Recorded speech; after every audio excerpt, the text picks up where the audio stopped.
Magandang araw po, Miss Kalye. At sa mga tagapakinig ng channel mo. Narito ako upang ikuwento ang naging kapalaran ko sa kamay ng isang binatang karpintero. Ang aming makasalanan, ngunit hindi makakalimutang pagsasama. Ako nga pala si Sheila, 25 years old. Isang taon pa lamang kaming kasal ng aking asawa, ngunit hindi ko na kaagad siya ramdam. Nagtatrabaho siya bilang seaman. Isang beses lamang sa isang taon at minsan ay isang linggo lamang kami magkasama bago siya sumampa ulit sa barko. Hindi pa kasi tapos ang kanyang kontrata kaya sumasaglit lang siya. Isa ako sa mga babaeng may galit sa mga kabit, lalo na at ang mister kong si Ryan ay isang seaman. Malayo siya sa akin at napakaraming temptasyon sa paligid. Ngunit ang hindi ko naisip ay mangyayari ito sa akin. Hindi ko inaasahan na ganito kahirap labanan ng tukso. Lalo na at kung palagian na nasa tabi mo ang isang binata na malakas ang dating. Lalo na sa katulad kong matagal nang walang nakakasamang lalaki. Aalis ka na ba talaga ulit? Isang linggo pa lang ang nakakalipas nang umuwi ka. Kailangan ko sa trabaho kaya wala rin akong nagawa.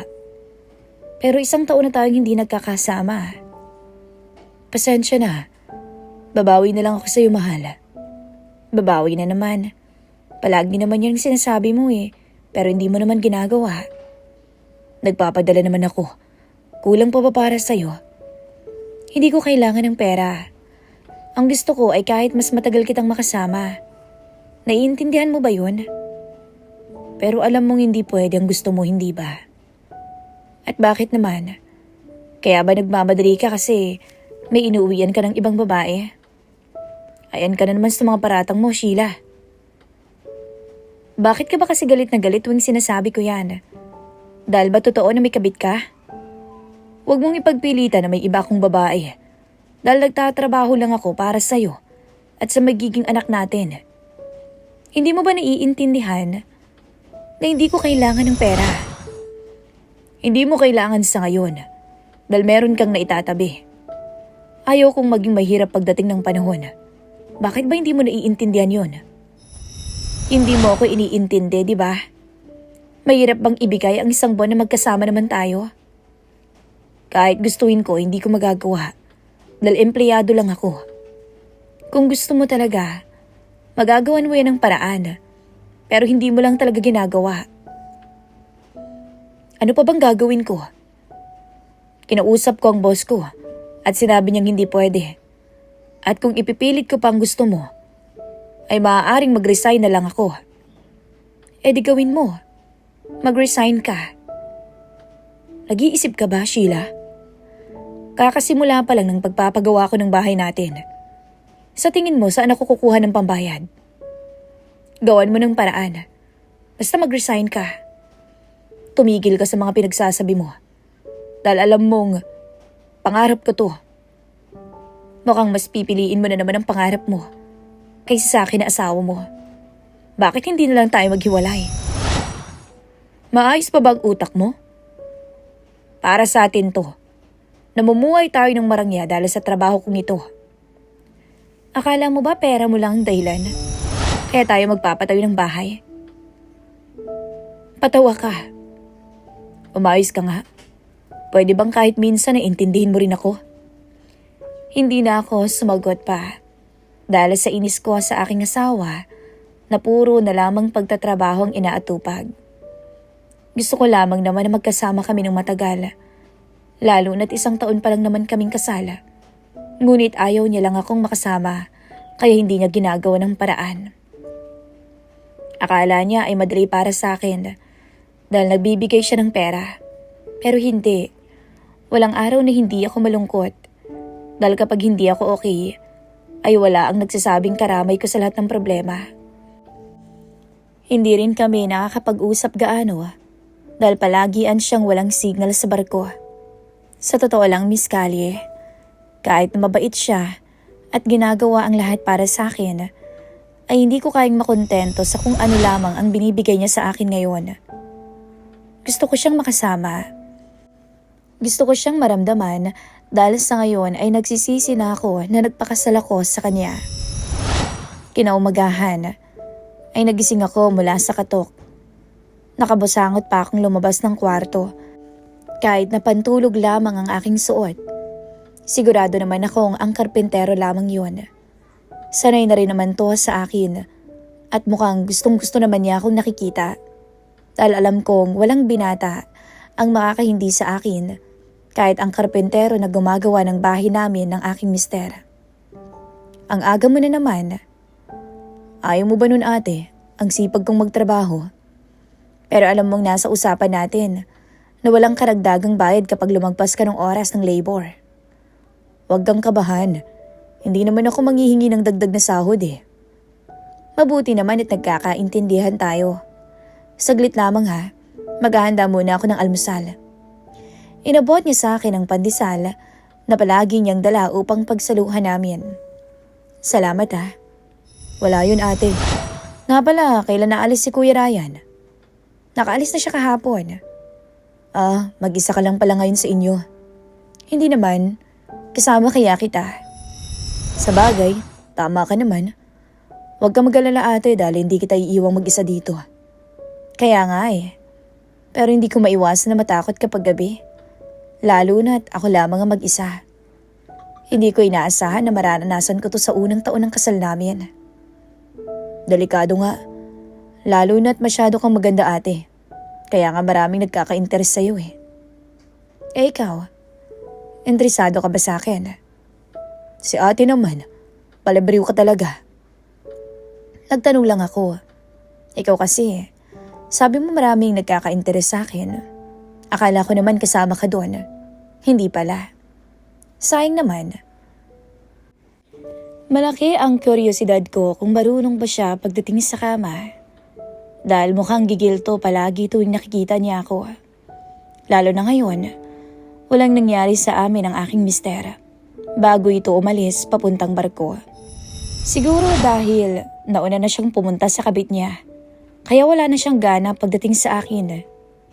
Naisip ko lamang Miss Callie, kahit na walang pruweba, ay sigurado ko na mayroong ibang babae ang mister ko. Ngunit imbis na magalit, ay nais ko na lamang gumanti. Mag-aanap din ako ng lalaking pupunan ang kanyang mga pagkukulang sa akin. At ang napili ko nga ay ang aming karpentero na binatang-binata pa. Idadaan ko lamang to sa asar. Ngunit alam ko ang kanyang mga tinginan. Alam kong type na type ako nito. Anong oras na at wala pa ring tigil sa pagtatrabaho ang lalaki. Kaya naisipan kong bumili ng banana Q at Coke para pang merienda. Merienda ka muna. Salamat ah. Ang sarap nito ah. Habang pinapanood ko siya sa kanyang ginagawa ay bigla siyang tumigil at tumingin sa akin. Alam mo, ang ganda mo talaga. Maganda lang ba? Siyempre sexy din. Bolero ka talaga. Ano bang tipo mo sa babae? Yung maganda, sobrang puti, at sexy siyempre. Pare-parehas lang talaga kayo ng hilig sa mga babae, no? Napatawa ko nang makitang bumusangot ito at napailing. Parang gusto ko muna siyang paglaruan sa ngayon. Gusto kong mas paghirapan niya bago niya makuha ang gusto niya. Sa mga sumunod na araw, ay pansin kong palagi itong nakatingin sa akin. Kung noon ay saglit ang tinginan lamang, ngayon naman ay matagalan na at tila hindi na nahihiya. Para naman akong malulusaw sa tinginan mo, sabi ko minsan sa kanya. At pagkasabi ko noon, dahan-dahang lumapit to sa akin. Ang aming mga mukha ay halos magkatabi na. Nararamdaman ko nga ang kanyang mainit na hininga sa aking mukha. Ang lakas ng tibok ng aking puso ng mga oras na iyon. Alam mong gusto kita. Bulong nito sa akin. Pero hindi tayo pwede. Pwede naman maging tayo habang walang asawa mo eh. Tayo munang mag-asawa. Nababaliw ka na. Alam kong may pagkukulang siya na kaya kong gampanan. Carlo, hayaan mo kong manligaw at patunayan sa iyong nararamdaman ko. Gustong gusto talaga kita. Hayaan mo akong ipakitang pagmamahal ko. Nang oras na yun, wala akong naisagot. Gulong-gulo akong tumakbo papalayo sa kanya. Simula nun, mas naging sentro siya ng isipan ko. Isang araw, huli ko nang napansin ang pagdilim ng langit dahil masyado kong nasiyahan sa aking panunood. Hanggang sa marinig ko na lamang ang pagtama ng mga butil ng ulan sa yero. Naalala ko bigla si Carlo na nasa labas ng aming bahay. Nagmamadali akong lumabas at hindi na kumuha pa ng payong. Nakita ko siyang nakasilong ngunit basa pa rin to ng ulan. Bakit hindi ka kaagad pumasok? Naiya ako Mababasa ko yung sahig. Ano ba yung mga sinasabi mo? Halika na, malamig na sa labas. Okay lang ba talaga na pumasok? At bakit hindi? Halika na. Kukuha lamang ako ng pamalit mo. Meron pa namang mga lumang damit dito si Ryan. Salamat Ano ka ba? Hindi ka na iba sa akin kaya huwag ka mahiya. Mabilisan akong kumuha ng damit na maaari niyang ipamalit at hinanda ko na rin ang mainit na tubig upang makaligo muna siya. May mainit na tubig na sa banyo. Maligo ka muna bago ka magbihis. Ang bait mo po talaga. Lalo tuloy akong nai-inlove sa'yo. Baliw ka talaga. Mag-shower ka na at magluluto muna ako ng noodles para mainitan ang tiyan mo. Maya-maya, habang nagluluto ako, ay nabigla ako nang mayroong yumakap sa akin. Hindi ko yun inaasahan at muntikan ko pang mailaglag ang hawak ko. Pwede ba kitang mayakap ng mas matagal? Bulong nito sa akin mula sa aking likuran. Carlo naman, pinapahirapan mo lang ang sarili mo. Alam mo namang may asawa na ako. Hindi ko mapigilan ang puso ko, ate. Kahit ayaw ko, mahal na kita. Gwapo ka kaya? Sigurado kong maraming magkakagusto sa'yo. Bakit sa akin pa na may asawa na? Hindi ko rin alam. Pero unang kita ko pa lang sa'yo, alam kong gusto na kita. Akala ko kaya kong iwasan at pigilan pero mali ako. Mas lumalalim ang pagmamahal ko sa'yo. Mahal na mahal kita at handa kong gawin ang lahat para maipakita ko sa iyo yun. Sa kanyang pagyakap mula sa aking likuran, ay tila biglang nagbago ang lahat. At alam kong sa oras na iyon ay maaari akong bumigay. Bitawan mo na ako, Carlo. Malito. Alam ko. Pero wala naman yung asawa mo, di ba? Habang wala siya, ako munang papalit sa kanya. Carlo naman, ano ba yung mga sinasabi mo? Huwag na tayong maglokohan. Alam kong gusto mo rin ako, hindi ba? Pinipilit kong labanan ang sarili ko ng mga oras na yon. Ngunit sadyang nananaig ang uhaw ko. Kaya bumigay din ako. Alam ko rin naman sa sarili ko na gusto ko rin siya. Kahit na mayroon akong asawa, Miss Callie. Nang mga oras na iyon, masasabi kong walang binatbat ang aking asawa. Halos mawala ako sa sarili habang nakayakap ng mahigpit sa binata sa kama namin mismo ng asawa ko. Matapos may mamagitan sa amin, ay umuwi na si Carlo. Napapangiti na lang ako habang nakahiga. Simula noon, naging normal na ang pagtataksil namin ni Carlo. Ngunit ang hindi ko inaasahan ay ang pag-amin niya araw-araw sa akin na mahal niya ako. Hindi ako makapaniwala dahil saglitan pa lamang kaming magkasama. Sa kabilang banda, ay natuwa ako na mayroong damdamin ang nabuo sa binata. Dahil mas malaya ko siyang nahawakan sa leeg. Kahit na sinabi ko sa kanya na katawan lamang ang habol ko sa kanya, ay hindi ito nagbago sa akin. Ako ang unang babaeng naging karanasan niya. At ngayon, mukhang nabaliw na rin ito sa akin. Ang mga binatang katulad niya talaga, ang perpekto upang maging laruan ko. Dahil madali silang mapaniwala, masyado pang agresibo at mapusok. At sigurado kung hindi siya bibitaw nang ganun-ganun lang sa akin. Isang araw, nakatanggap ako ng mensahe mula sa aking mister na nagawa niya ng paraan upang magkasama kami ng matagal. At imbis na matuwa ako, ay nakaramdam na ako ng inis. Kahit na mahal ko siya, ay nasanay na akong laging kasamang binatang karpintero. Ngunit hindi ko naman pwedeng pigilan ang aking mister dahil baka makahalata siya. Umakto akong masaya sa kanyang pag-uwi at hindi na makapaghintay na mayakap siya. Sinabi ko ang sitwasyon ko kay Carlo. Paano na tayo ngayon? Kinausap mo ba ako ngayon dahil gusto mong itigil ang relasyon natin? Nagmamakaawa ako sa'yo. Gagawin ko ang lahat. Huwag lang matigil to. Mahal na mahal kita. Tumigil ka nga. Sinabi ko na to sa'yo dahil kailangan nating mag-ingat habang nandito ang asawa ko. Pero kakayanin kaya natin yun? Kailangan mong kayanin. Bakit hindi mo lang kasi siya iwan eh? Hindi mo naman na siya mahal, diba?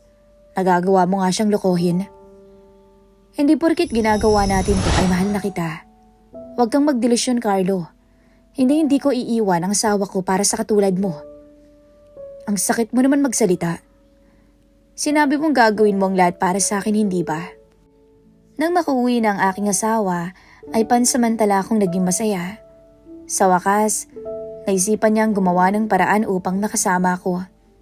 Matagal akong nangulila sa kanya.